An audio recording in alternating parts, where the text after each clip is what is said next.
دیکھیے، آپ یا رسول اللہ المدد کہہ کر کے یا نبی المدد کہہ کر کے کچھ مانگتے ہیں اور آپ کو وہ چیز مل جاتی ہے، تو اس کا کیا مطلب ہوا؟ کیا حقیقت میں رسول اللہ صلی اللہ علیہ وسلم نے وہ چیز دی ہے آپ کو؟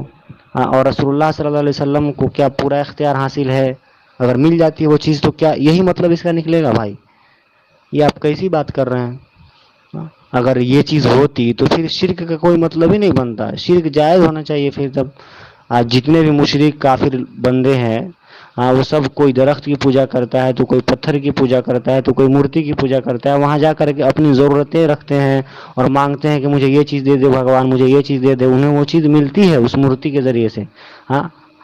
اور مورتی کے ذریعے سے مطلب ان کے عقیدے کے مطابق میں کہہ رہا ہوں، میری بات پہ اعتراض مت کیجیے گا۔ یعنی وہ کہتے ہیں بھگوان کے سامنے سر جھکا کر کے، شرک کرتے ہوئے کہتے ہیں کہ مجھے یہ چیز دے دے بھگوان، مجھے وہ چیز دے دے۔ انہیں وہ چیز ملتی ہے اور ان کا یقین ہو جاتا ہے کہ یہی ہمیں دے رہے ہیں، ہاں۔ تو اس کا کیا مطلب ہوا کہ وہی اس کے بھگوان ہی سب کچھ دینے والے ہیں، اللہ نہیں دے رہے ہیں، وہی مورتی نے اسے وہ چیز دی ہے کیونکہ اس نے اس کے سامنے جا کر کے مانگا ہے۔ تو یہ اس کا مطلب ہوا کیا؟ یہ قیاس بھائی ٹھیک نہیں ہے کہ آپ کہہ رہے ہیں کہ ہم جب بھی مانگتے ہیں یا نبی المدد کہہ کر کے یا رسول المدد کہہ کر کے ہمیں وہ چیز ملتی ہے،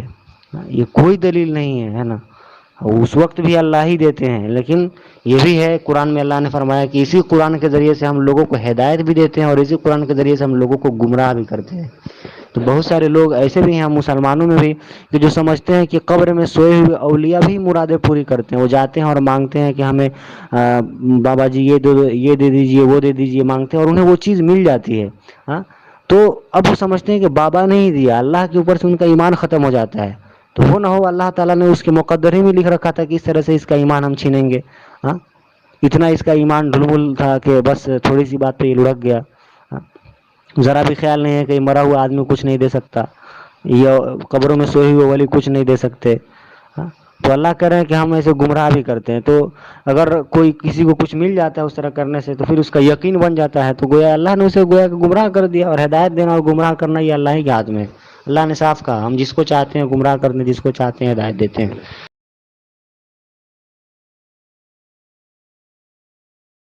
سامعین اہل سنت، السلام علیکم ورحمۃ اللہ وبرکاتہ۔ ایک دیوبندی عالم ہے یا مفتی ہے، حشیم اللہ نام ہے، ان کی ایک آڈیو میرے پاس آئی۔ وہ ایک گروپ چلا رہے ہیں جس کا نام تحقیق و مسائل ہے۔ یہ گروپ کا نام ہی صرف تحقیق و مسائل رکھے ہیں، حالانکہ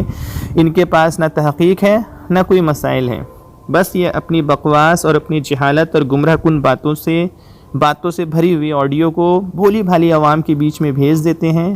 اور ان کے گروپ میں سب بھولے بھالے لوگ بھرے پڑے ہیں، چاہے وہ اہل سنت کے بھولی عوام ہوں، چاہے ان کے خود دیوبندی عوام ہوں، کیونکہ ان کے دیوبندی عوام بھی خود ان کی حقیقت سے اور ان کے جہالت سے ناواقف ہیں، اس لیے وہ ان کی گمراہ کن باتوں میں آ جاتی ہے۔ حالانکہ آج انشاءاللہ الرحمن ہم اپنے لوگ اور ان کے دیوبندی عوام کو بھی یہ بات بتائیں گے کہ یہ حشم اللہ صاحب جو ہیں یہ خود ایک ان پڑھ کم علم انسان ہیں، ان کو خود نہیں معلوم کہ اللہ کے پیارے ولیوں کے مزارات سے فیض حاصل ہوتا ہے، وہ مدد بھی کرتے ہیں، وہ ہماری فریاد کو سنتے بھی ہیں اللہ کی عطا سے۔ اور یہ صرف ہم نہیں کہتے، یہ ہمارا اور اکابر دیوبند کا، ان کے بڑے بڑے مولوی اور ان کے بڑے بڑے علماؤں کا متفقہ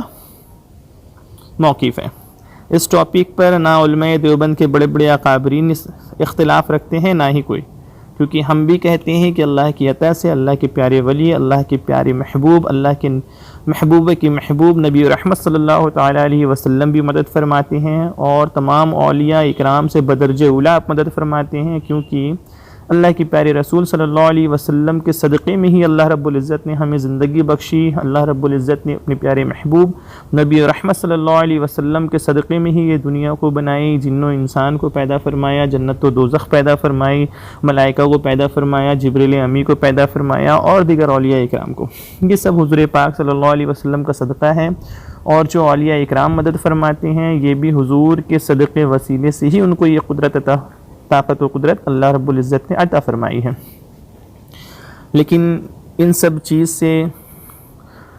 انکار کرتے ہیں یہ دیوبندی مولوی۔ اب جیسے کہ یہ حشم اللہ صاحب نے انکار کیا، اور انہوں نے اپنے گروپ میں بھولی بھالی عوام کو اپنی جہالت بھری باتوں سے فتووں سے یہ گمراہ کرنے کی کوشش کی ہے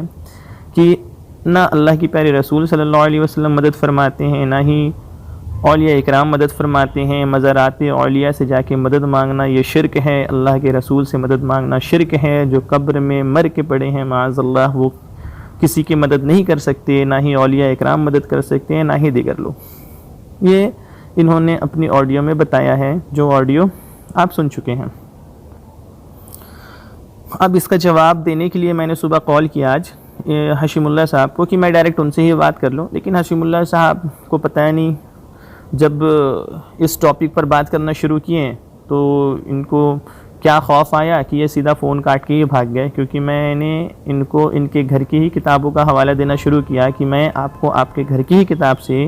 یہ ساری چیزیں ثابت کروں گا کہ آپ کے بزرگوں نے، آپ کے اکابر نے، آپ کے علاماؤں نے، علماؤں نے خود اس بات کو تسلیم کیا ہے، اور اس بات کو وہ خود لکھے ہیں، اور اس بات کے قائل ہیں کہ بے شک اللہ کے رسول مددگار ہیں، اور اللہ کے اولیاء اکرام مدد فرماتے ہیں، ان کی قبور سے فیوز و برکات حاصل ہوتے ہیں۔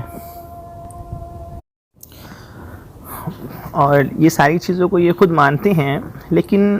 یہ ساری چیزوں کو یہ اپنے مولویوں کے لیے صرف مانتے ہیں، ٹھیک ہے؟ یہ اللہ کے پیارے رسول کے لیے نہیں مانتے، یہ غوث و خواجہ کے لیے نہیں مانتے، یہ اللہ کے پیارے پیارے بڑے بڑے ولیوں کے لیے نہیں مانتے۔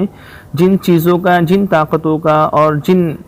پاور کا یہ اللہ کے رسول سے انکار کرتے ہیں، اللہ کے پیارے ولیوں سے انکار کرتے ہیں، یہ وہی ساری چیز جسے یہ اللہ کے پیارے ولی، اللہ کے پیارے نبیوں کے لیے شرک کہتے ہیں، ان تمام پاوروں کو یہ خود اپنے مولویوں کے لیے جائز مانتے ہیں۔ ابھی دیکھیے گا، میں حوالہ انشاءاللہ پیش کروں گا، یہ آپ خود سن کر اور دیکھ کر سمجھ جائیں گے کہ واقعی میں یہ کتنے بڑے بدبخت ہیں کہ یہ ان ساری چیزوں کو یہ خود شرک کہتے ہیں کہ یہ اللہ کے ولی سے، اللہ کے پیارے محبوبوں سے، اللہ کے نبیوں سے مدد طلب کرنا شرک ہے۔ جب اللہ کے پیارے محبوب نبی رحمت صلی اللہ علیہ وسلم سے مدد طلب کرنا شرک ہے، غوث و خواجہ سے مدد طلب کرنا شرک ہے، سرکار وارث پاک سے مدد طلب کرنا شرک ہے، تو پھر ان کے اپنے دیوبند کے مولویوں سے مدد طلب کرنا کیسے جائز ہو گیا؟ اور اگر ان کے مولویوں سے مدد طلب کرنا جائز ہے تو ان کے مولویوں سے بدرج اولی، کیونکہ ان کے مولویوں کا مددگار ہونا تو کوئی حقیقی نہیں ہے، کیونکہ ان کا تو ایمان ہی ثابت نہیں ہے۔ خیر یہ الگ ٹاپک ہے، ان کے کفر و ایمان پر بھی انشاءاللہ کبھی بات ہوگی، لیکن جب ان کے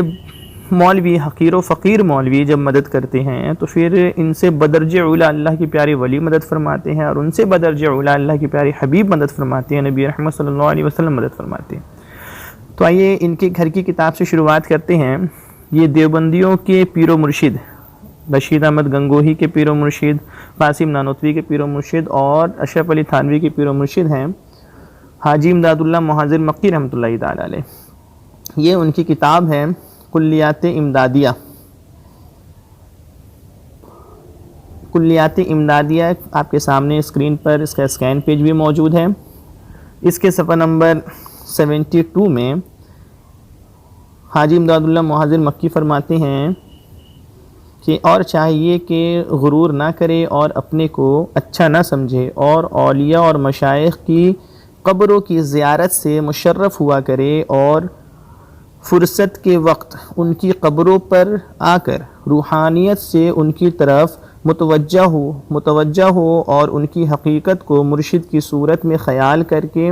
فیض حاصل کرے، اور کبھی کبھی عام مسلمانوں کی قبروں پر جا کر اپنی موت کو یاد کرے اور ان پر احصال ثواب کرے، اور مرشد کے حکم اور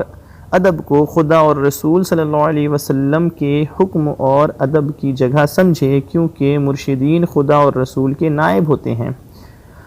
سبحان اللہ، یہ ان کے گھر کی بہت معتبر کتاب ہے، اور لکھنے والے بہت معتبر شخصیت ہے دیوبندیوں کے نزدیک، حاجی امداد اللہ محاذر مکی رحمۃ اللہ تعالی علیہ۔ وہ خود اپنی اس کتاب میں صاف فرما رہے ہیں کہ اولیاء اکرام و مشائخ کی قبروں کی زیارت کیا کریے، اور ان کی قبروں سے روحانی فیض حاصل کیا کیجیے، روحانیت اور فیوز و برکات حاصل کیا کیجیے۔ اب حاجی امداد اللہ محاذر مکی رحمۃ اللہ تعالی علیہ نے صاف فرما دیا کہ اللہ والوں کی قبروں پر جایا کیجیے، وہ خود فرما رہے جایا کیجیے، اور صرف جایا ہی نہیں کیجیے، وہ فرماتے ہیں کہ ان سے فیوز و برکات بھی حاصل کیا کیجیے، یعنی اللہ کے پیارے ولیوں کی قبر مبارک سے فیض حاصل ہوتا ہے، لیکن اس کو یہ کہہ رہے ہیں کہ شرک ہے معاذ اللہ۔ تو پھر کیا یہ دیوبندی مولوی جو ہے جرأت کریں گے، ہمت و طاقت ہمت دکھائیں گے اپنے اکابرین کے پیر و مرشد حاجی امداد اللہ محضر مکی رحمۃ اللہ تعالیٰ علیہ پر شرک کا فتویٰ دے کر؟ کیا کہیں گے کہ حاجی امداد اللہ محضر مکی رحمۃ اللہ تعالیٰ علیہ معاذ اللہ مشرک تھے، ان کا یہ عقیدہ گمراہ کن تھا؟ یہ مر تو جائیں گے لیکن کبھی بھی اپنے اکابرین پر شرک و کفر کا فتویٰ نہیں دیں گے۔ یہ شرک و کفر کا فتویٰ صرف اور صرف بھولی بھالی سنی عام مسلمانوں پر ہوتا ہے۔ اب آگے یہ ان کی کتاب، دوسری کتاب کی طرف چلتے ہیں۔ یہ اشرف علی تھانوی صاحب جو ان کے حکیم الامت ہیں، ان کے بہت بڑے عالم مانے جاتے ہیں دیوبندیوں کے، انہوں نے اب کتاب لکھی ہے حیات المسلمین۔ دیکھیے آپ کے سامنے اسکرین میں جو بھی میں حوالہ دے رہا ہوں الحمدللہ اس کے اسکین پیج کے ساتھ حوالہ پیش کر رہا ہوں، آپ کو ان کی کتاب کا اسکین بھی سامنے لگا دے رہا ہوں، کہیں ایسا نہ ہو کہ آپ یہ نہ سمجھیں کہ میں اپنے گھر سے اپنے من سے ان کے رد میں کچھ بھی بول کر نکل جا رہا ہوں۔ نہیں، الحمدللہ ہم جو بھی کہتے ہیں ڈنکے کے چوٹ پہ کہتے ہیں اور پوری حوالہ کے ساتھ کہتے ہیں۔ یہ دیکھیے حیات المسلمین کتاب ہے، یہ اسکرین پہ دیکھیے لکھا ہوا بھی ہے، مارک بھی کیا ہوا ہے، حکیم الامت مولانا اشرف علی تھانوی صاحب کی کتاب۔ اس کے صفحہ نمبر 9 پہ اشرف علی تھانوی صاحب کیا کہتے ہیں؟ ان کے مولوی نے کہا تھا نا کہ اللہ کے رسول صلی اللہ علیہ وسلم کو مددگار ماننا، یا پھر یہ کہنا کہ حضور مدد فرماتے ہیں یا حضور سے مدد طلب کی یا رسول اللہ کہہ کر اور وہ چیز مل گیا، تو اس کا مطلب ہے کہ اللہ رب العزت اس کے ذریعے آپ کو گمراہ کر رہا ہے، کیونکہ کفار و مشرکین بھی اپنے بتوں کے سامنے جا کر بتوں سے مدد طلب کیا کرتے تھے اور اللہ رب العزت ان کو عطا فرماتا تھا، تو کفار و مشرکین سمجھتے تھے کہ یہ بت عطا فرما رہا ہے اور اللہ رب العزت اس کے ذریعے اس کو گمراہ کر رہا ہے معاذ اللہ۔ اس نے اللہ کے رسول صلی اللہ علیہ وسلم جیسی اشرف و اعلیٰ مخلوقات، تمام سید المرسلین، تمام انبیاء اکرام کے امام، اللہ کے پیارے حبیب کے بارے میں اتنی گندے الفاظ اور اتنی گندی مثالیں پیش کی، جبکہ آئیے دیکھیے ان کے حکیم الامت اشرف علی تھانوی صاحب کیا کہتے ہیں۔ وہ خود اللہ کے رسول صلی اللہ علیہ وسلم کو مددگار مانتے ہیں۔ آپ کے سامنے حیات المسلمین کا صفحہ نمبر 9 ہے، اس میں دیکھیے بلو لائن سے مارکنگ بھی کیا ہوا ہے۔ اشرف علی تھانوی صاحب کیا فرما رہے ہیں کہ جو بات ہمارے دل میں ہے آپ صلی اللہ علیہ وسلم اس کو بیان کرنے والے ہیں، اور مصیبت زدہ کہ آپ صلی اللہ علیہ وسلم دستگیر ہیں۔ سبحان اللہ۔ آگے لکھتے ہیں کہ آپ صلی اللہ علیہ وسلم کو مرحبا اے برگزیدہ و پسندیدہ، اگر آپ صلی اللہ علیہ وسلم غائب ہو تو موت آ جائے اور دنیا تنگ و تاریک ہو جائے۔ آپ لوگوں کے مددگار و خیرخواہ ہیں،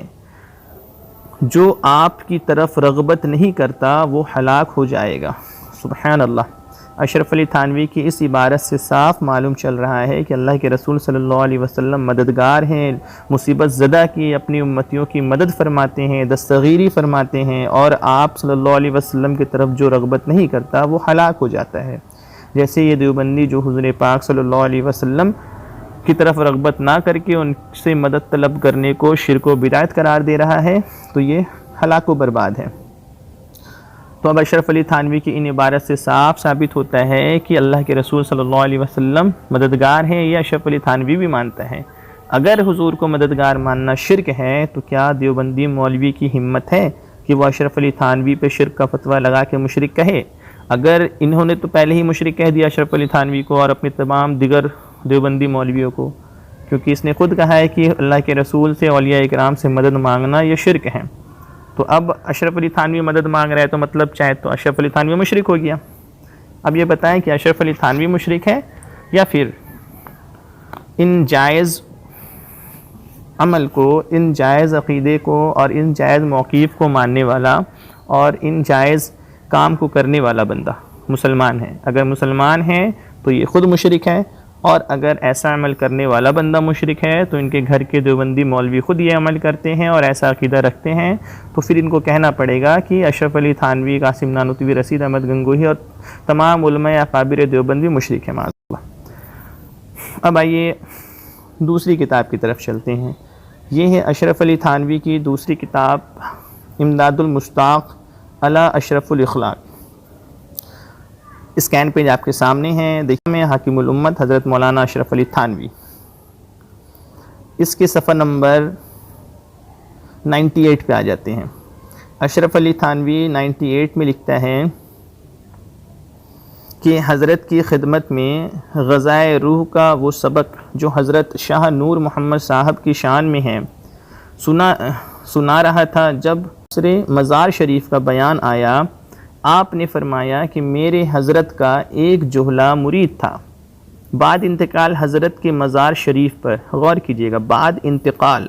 حضرت کے مزار شریف پر عرض کیا کہ حضرت میں بہت پریشان اور روٹیوں کا محتاج ہوں، کچھ دستگیری فرمائیں۔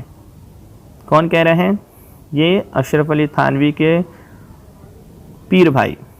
وہ اشرف علی تھانوی کے پیر و مرشد کے مزار پہ حاضر ہوتے ہیں اور حاضر ہو کے کہتے ہیں کیا کہ حضور میں بہت پریشان حال آپ کا مرید ہوں، بہت پریشان حال ہوں، روٹیوں کا محتاج ہوں، کچھ دستگیری فرمائیں۔ حکم ہوا، حکم کہاں سے ہوا؟ قبر سے حکم ہوا، ان کے پیر و مرشد سن بھی لیے۔ حکم ہوا، فرماتے ہیں کہ تم ہمارے مزار سے، حکم ہوا کہ تم کو ہمارے مزار سے 2 آنے یا آدھ آنا مل جایا کرے گا۔ ایک مرتبہ میں زیارت مزار کو گیا، وہ شخص بھی حاضر تھا، اس نے کل کیفیت بیان کر کے کہا مجھے ہر روز وظیفہ مقرر پائے قبر سے ملا کرتا ہے۔ اب بتائیے، اشرف علی تھانوی حاجی اپنی پیر و مرشد حاجی امداد اللہ مہاجر مکی کی کرامت بیان کرتے ہوئے اپنی اس کتاب میں خود لکھتا ہے کہ ایک شخص میرے پیر و مرشد قبر پہ آیا، بعد انتقال ان کے مزار شریف پہ آیا اور ان سے فریاد کی کہ حضور میں پریشان حال ہوں، روٹیوں کا محتاج ہوں، ہماری مدد فرمائیں۔ تو اشرف علی تھانوی کے پیر و مرشد قبر میں سن بھی لیے اور پھر حکم بھی فرما رہے ہیں اندر سے کہ روزانہ میری قبر پہ آیا کرو، تمہیں روزانہ میری قبر سے پیسے مل جایا کریں گے، اس سے اپنا گزر بسر کرنا۔ پھر وہ شخص روزانہ قبر پہ آتا تھا، اسے جو پیسہ ان کے پیر و مرشد نے مقرر فرمایا تھا وہ قبر سے مل جایا کرتے تھے اور وہ اپنا گزر بسر کیا کرتا تھا۔ تو اب دیوبندی مولویوں کا یہ عقیدہ ہے جو آج چاہے طارق مشرود ہو یا پھر ان کے دیگر مولوی جتنے بھی ہو، طارق جمیل ہو اور جو بھی، اور یا پھر یہ حشم اللہ جو ہیں، ان کے نزدیک تو یہ کھلا شرک ہو گیا، کیونکہ قبر مبارک سے فریاد کرنا تو یہ قبر پرستی ہو گیا، قبروں کی پوجا کرنا ہو گیا معاذ اللہ۔ تو کیا کہیں گے کہ اشرف علی تھانوی نے قبروں کی پوجا کرنے کو جائز قرار دیا ہے اور وہ خود قبر کے پجاری تھے اور قبر کی پوجا کو اپنی کتاب میں ذکر بھی فرمایا۔ اب تو ہی راستہ ہے، چاہے تو یہ اشرف علی تھانوی کو مشرک کہے اور کہے کہ اشرف علی تھانوی پہ قبر کا پجاری مشرک تھا، یا پھر یہ کہے کہ یہ عمل جائز ہے اور یہ جائز عمل کو ہم لوگ شرک کہتے ہیں، اس بنا پر یہ خود توبہ کرے اور کہے کہ اور یہ خود پر لعنت بھیجے کہ یہ مسلمانوں کو بلا وجہ مشرک کہتے ہیں اور شرک کا فتویٰ دیتے ہیں۔ جب اشرف علی تھانوی کے پیر و مرشد قبر میں سن سکتے ہیں تو ان سے بدرج اولا اللہ کے پیارے حبیب نبی رحمت صلی اللہ علیہ وسلم ہم امتیوں کی فریاد سن سکتے ہیں۔ اگر قبر میں رہ کر ان کے پیر و مرشد مدد کر سکتے ہیں تو بلا شبہ اللہ کے پیارے حبیب نبی رحمت صلی اللہ علیہ وسلم اس سے بدرج اولا اپنی امتیوں کی مدد فرما سکتے ہیں۔ سرکار غوث پاک خواجہ غریب نواز، سرکار وارث پاک، سرکار صابر پاک اور دیگر اولیاء اکرام مدد فرما سکتے ہیں، لیکن ان کے اندر ہمت نہیں ہے، یہ حق کو چھپاتے ہیں، حق سے بھاگتے ہیں، اسی لیے انہوں نے میری فون کو کاٹ کے راہ فرار اختیار کر لی۔ اب اشرف علی تھانوی کی تیسری کتاب کی طرف آتے ہیں، تیسری عبارت کی طرف آتے ہیں۔ یہ دیکھیے امداد المشتاق ہی ہے، اس کا صفحہ نمبر امداد المشتاق ہے، اس کا صفحہ نمبر ہے 118۔ اس میں اشرف علی تھانوی صاحب کے بارے میں دیکھیے کہ اشرف علی تھانوی صاحب کن سے مدد طلب کیا کرتے تھے، جب بھی مصیبت میں آتے تو وہ کن سے فریاد کرتے تھے۔ اشرف علی تھانوی صاحب فرماتے ہیں کہ فرمایا کہ ایک بار مجھے ایک مشکل پیش تھی اور حل نہ ہوتی تھی، میں نے حتیم میں کھڑے ہو کر کہا کہ تم لوگ 360 یا کم زیادہ اولیاء اللہ یہاں رہتے ہو اور تم سے کسی غریب کی مشکل حل نہیں ہوتی، تو پھر تم کس مرض کی دوا ہو۔ اب دیکھیے اشرف علی تھانوی حتیم میں ہیں اور ان کو جب ایک پریشانی اور مشکل پیش آئی تو وہ اللہ رب العزت سے مدد نہ مانگ کر وہ حتیم میں جا کر وہاں 360 اولیاء اکرام کو پکار رہے ہیں اور 360 اولیاء کرام سے مدد طلب کر رہے ہیں۔ تو اب یہ بتائیں کہ جب اشرف علی تھانوی 360 اولیاء اکرام سے مدد طلب کر رہے ہیں تو دو ہی صورت ہو سکتی ہے، چاہے تو اولیاء اکرام مددگار ہیں، ان سے مدد مانگنا جائز ہے، اگر جائز ہے تو پھر اس کو شرک کہنے والے جو دیوبندی مولوی ہے وہ خود مشرک ہوئے، کیونکہ جائز شدہ عمل کو یہ شرک قرار دے رہے ہیں، اور مسلمانوں کو شرک کہنا، مسلمانوں پہ شرک کا فتویٰ لگانا خود شرک میں مبتلا ہو جانا اور مشرک ہو جانا ہے، یہ حدیث شریف میں ہے۔ یا پھر یہ کہے کہ اشرف علی تھانوی مشرک تھا، یہ ان کے اوپر چھوڑ دیتے ہیں، کیونکہ ان کے اندر ہمت و جرأت تو نہیں ہوگی کہ اشرف علی تھانوی کو یہ مشرک کہیں گے، یہ خود اور نہ ہی اپنے آپ کو مشرک کہیں گے۔ لیکن بتانے کا مقصد یہ ہے کہ ہماری جو بھولی بھالی عوام ہیں وہ ان کی حقیقت سے اور ان کی جو جہالت سے ناواقف ہے، ان کو پتہ نہیں کہ یہ کون ہے۔ یہ اپنے آپ کو تو علامہ اور اوباما بہت بڑے بڑے القابوں سے بتاتے ہیں کہ میں عالم ہوں، فلاں ہوں، لیکن حقیقت میں یہ بہت بڑے جاہل ہوتے ہیں۔ اور ایک شعر بھی ہے نا کہ جو مولوی دیوبند یا ندوہ سے پڑھا ہوتا ہے اس سے اچھا تو بریلی کا گدھا ہوتا ہے۔ بہرحال آگے آئیے، اب یہ ان کی کتاب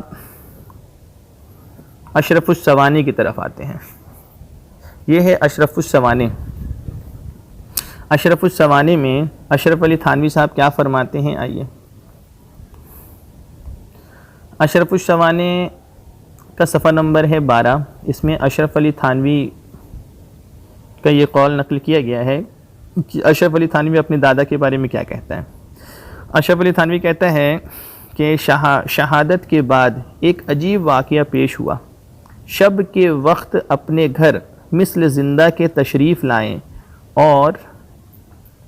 اپنے گھر والوں کو مٹھائی لا کر دی اور فرمایا اگر تم کسی سے ظاہر نہ کرو گی تو اسی طرح روزانہ آیا کریں گے۔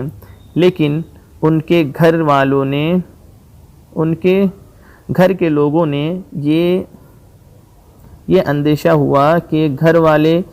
جب بچوں کو مٹھائی کھاتے دیکھیں گے تو معلوم نہیں کیا شبہ کریں گے، اس لیے ظاہر کر دیا اور پھر آپ تشریف نہیں لائے۔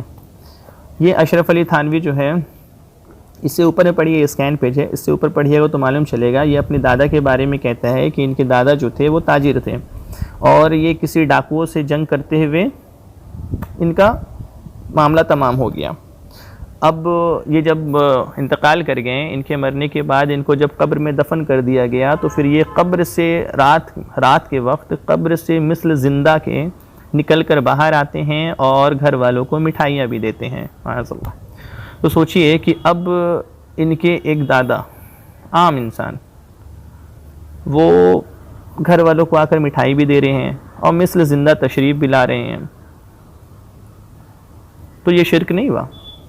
کیونکہ دیوبندیوں کا عقیدہ ہے، ان کے مولوی اسماعیل دہلوی نے اپنی کتاب تقویۃ الایمان میں لکھا ہے کہ اللہ کے رسول صلی اللہ علیہ وسلم معاذ اللہ ثم معاذ اللہ بولنے میں یہ گھبراہٹ ہو رہی ہے، زبان سے نکلتی نہیں یہ بات، یہ بدبخت نے لکھ دیا کہ اللہ کے رسول صلی اللہ علیہ وسلم مر کے مٹی میں مل گئے معاذ اللہ۔ تو یہ دیوبندیوں کا عقیدہ ہے کہ اللہ کے رسول معاذ اللہ مر کے مٹی میں مل گئے، لیکن اشرف علی تھانوی اپنی دادا کے بارے میں جو ولی بھی نہیں ہیں اس کے بارے میں کہتا ہے کہ وہ مثل زندہ کے گھر تشریف لائیں اور کہا مٹھائی دی اور کہا کہ اگر کسی سے نہ کہو گے تو روزانہ آیا کریں گے، روزانہ مٹھائی دیں گے۔ تو ان کے دادا مرنے کے بعد گھر تشریف لا سکتے ہیں مثل زندہ کے، لیکن اللہ کے رسول صلی اللہ علیہ وسلم کے بارے اگر ایسا عقیدہ رکھا جائے تو یہ کہیں گے شرک ہے، اللہ کے ولیوں کے بارے یہ ایسا عقیدہ رکھا جائے تو یہ کہیں گے شرک ہے۔ ان کے بزرگ، ان کے مولوی مدد کرتے ہیں، وہ بہت پاور رکھتے ہیں، لیکن معاذ اللہ ثم معاذ اللہ یہی چیز اللہ کے رسول صلی اللہ علیہ وسلم وہ پاور نہیں رکھتے ان کے نزدیک، معاذ اللہ۔ اللہ کے ولیوں کو کوئی طاقت و اختیار نہیں، وہ مر کے مٹی میں مل گئے، معاذ اللہ۔ اتنی سارے حوالہ جات تو کافی ہے، لیکن آئیے ایک اور حوالہ دے دیتے ہیں سوانح قاسمی کا۔ یہ سوانح قاسمی کا صفحہ نمبر ہے 332، اس میں دیکھیے لکھے ہوئے ان کے مولوی لکھتے ہیں کہ پس بزرگوں کے ارواح سے مدد لینے کے ہم منکر نہیں۔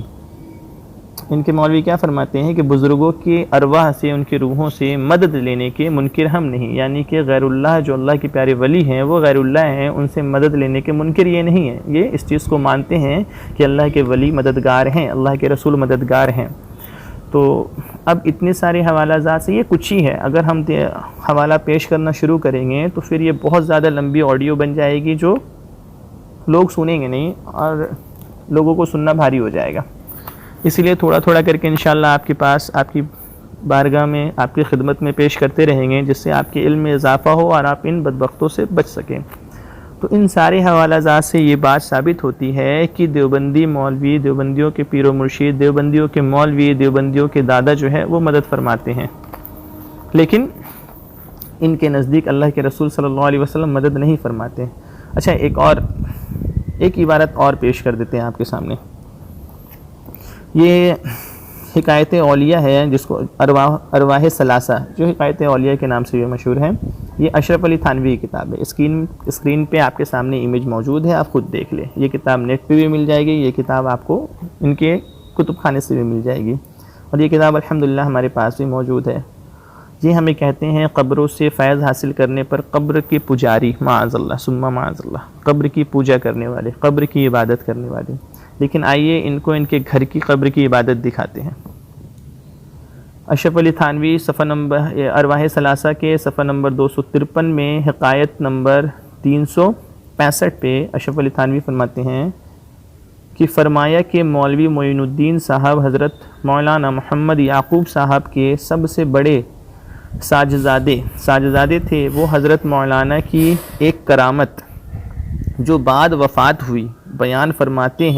فرماتے تھے کہ ایک مرتبہ ہمارے نانوتا میں جاڑا بخار کی بہت کثرت ہوئی، سو جو شخص مولانا کی قبر سے مٹی لے جا کر باندھ لیتا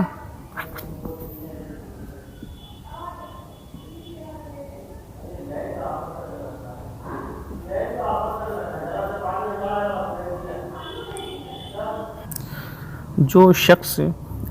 مولانا کی قبر سے مٹی لے جا کر باندھ لیتا اسے ہی آرام ہو جاتا۔ بس اس کثرت سے مٹی لے گئے کہ جب ہی قبر پر مٹی ڈالی تب ہی غائب، جب ہی قبر پر مٹی ڈالو تب ہی ختم۔ کئی مرتبہ ڈال چکا۔ پریشان ہو کر ایک دفعہ میں نے مولانا کی قبر پر جا کر کہا، یہ ساجزادہ بہت تیز مزاج تھے کہ آپ کی تو کرامت ہوئی اور ہماری مصیبت ہو گئی، یاد رکھو کہ اگر اب کے کوئی اچھا ہوا تو ہم مٹی نہ ڈالیں گے، ایسی ہی پڑے رہیو، لوگ جوتے پہنے تمہارے اوپر سے ہی چلیں گے۔ بس اسی دن سے پھر کسی کو آرام نہ ہوا، جیسے شہرت آرام کی ہوئی تھی ویسے ہی یہ شہرت ہو گئی کہ اب آرام نہیں ہوتا، پھر لوگوں نے مٹی لے جانا بند کر دیا۔ اب بتائیے یہ قبروں کی کتنے بڑے، اگر قبروں سے فیوز و برکات حاصل ہونا یا پھر شفا یاب ہونا، شفا ملنا یا جو بھی معاملات، اگر ایسا عقیدہ و نظریہ رکھنا شرک ہے، قبروں کی پوجا کرنا، قبروں کی عبادت کرنا ہے، تو پھر ان دیوبندیوں سے بڑا قبر کا پجاری، ان دیوبندیوں سے بڑا مشرک کوئی ہے؟ کوئی نہیں۔ یہی چیز یہ اللہ کے پیارے ولیوں کی مزارات کے بارے میں اگر ہم یہ عقیدہ رکھیں تو کہیں گے کہ یہ قبروں کے پجاری مشرک ہے۔ کیوں؟ کیونکہ یہ قبروں میں پڑے مرے لوگوں سے مدد مانگ رہا معاذ اللہ، لیکن یہ اپنے بزرگوں کے بارے، اپنے مولویوں کے بارے یہ عقیدہ نہیں رکھتے۔ ان کا عقیدہ ہے کہ ان کے مولوی جو ہے یہ انبیاء اکرام سے بھی افضل ہے معاذ اللہ، ان سے بھی زیادہ قدرت و طاقت رکھنے والے ہیں معاذ اللہ، ان سے بھی زیادہ ان کو فضیلت ہے معاذ اللہ، اللہ کے ولیوں سے زیادہ، اللہ کے نبیوں سے زیادہ بڑھ کر یہ اپنے بزرگوں کو مانتے ہیں۔ ان کی عبارتوں سے تو یہی ثابت ہوتی ہے نا، ان کا عقیدہ اور ان کے کفر و شرک کا فتویٰ اور ان کی اپنے مولویوں کے بارے میں لکھی ہوئی عبارتوں سے تو یہی ثابت ہوتی ہے کہ یہ بزرگوں کو، بزرگان دین اور انبیاء اکرام سے بڑھ کر اپنے بزرگوں کو مانتے ہیں معاذ اللہ ثم معاذ اللہ۔ اگر ولیوں سے مدد طلب کرنا شرک ہے، انبیاء سے مدد طلب کرنا شرک ہے، تو پھر اشرف علی تھانوی ہو، رشید احمد گنگوئی ہو، قاسم نانوتوی ہو، اور دیوبندیوں سے بڑا مشرک ہی کوئی نہیں، کیونکہ یہ تو انبیاء اور اولیاء کو چھوڑ ایک حقیر شخص سے مدد طلب کرتا ہے۔ یہ لوگ ایسے لوگوں سے مدد طلب کر رہا ہے جو خود مر کے قبر میں مٹی میں مل چکا ہے معاذ اللہ ثم معاذ اللہ۔ تو کیا دیوبندی مولویوں کے اندر اتنی ہمت و جرأت ہے کہ وہ اپنے ان بزرگوں کو اور اپنے مولویوں کو جنہوں نے یہ عبارتیں لکھی ہیں، جو ایسا عقیدہ رکھتے تھے، وہ مشرک و کافر ہیں؟ نہیں، یہ بالکل نہیں کہیں گے۔ یہ صرف آپ کے اوپر اور ہم بھولی بھالی سنیوں کے اوپر یہ شرک و بدعت کا فتویٰ لگائیں گے، کفر کا فتویٰ لگائیں گے، حالانکہ یہ ان تمام کاموں کو یہ خود کرتے ہیں، یہ خود مانتے ہیں، لیکن اپنے گھر کے لیے یہ فتویٰ نہیں، یہ فتویٰ صرف ہمارے لیے ہے۔ اور یہ جو کفر و شرک و بدعت کے فتوے ہیں، یہ صرف بھولی بھالی مسلمانوں کی کم علمی کا فائدہ اٹھا کر ان کو گمراہ کرنے کے لیے لگائے جاتے ہیں۔ اور یہ حضور کی حدیث شریف بھی ہے کہ مجھے میری امت پہ اس شخص کا خوف ہے، صحیح ابن حبان کی حدیث ہے، روایت ہے، مجھے اپنی امت میں اس شخص کا خوف ہے جو میری امت پہ شرک کا الزام لگائے گا اور انہیں قتل کرے گا۔ پھر صحابی نے فرمایا یا رسول اللہ آخر مشرک کون ہوگا؟ تو اللہ کے رسول صلی اللہ علیہ وسلم نے ارشاد فرمایا کہ جو شخص شرک کا فتویٰ لگائے گا وہی مشرک ہوگا۔ تو اب یہ حسیم اللہ دیوبندی جو ہیں، کیا ان کے اندر ہمت ہے کہ یہ اپنے مولویوں کو مشرک کہے؟ اگر نہیں کہے تو پھر یہ خود مشرک ہو گیا، کیونکہ یہ سب جائز امور ہے جس کو ان بدبختوں نے شرک اور کفر کہا ہے۔ تو اب جائز امور کو شرک و کفر کہہ کے مسلمانوں کے اوپر شرک کا فتویٰ لگانا، مشرک کہنے والا خود مشرک و کافر ہو جاتا ہے۔ اب چاہے تو ان کے دیوبندی مولوی کافر و مشرک، ان کے اکابر کافر و مشرک ہے، یا پھر یہ خود کافر و مشرک ہے، اس کا یہ خود فیصلہ کر دے۔ السلام علیکم ورحمۃ اللہ وبرکاتہ۔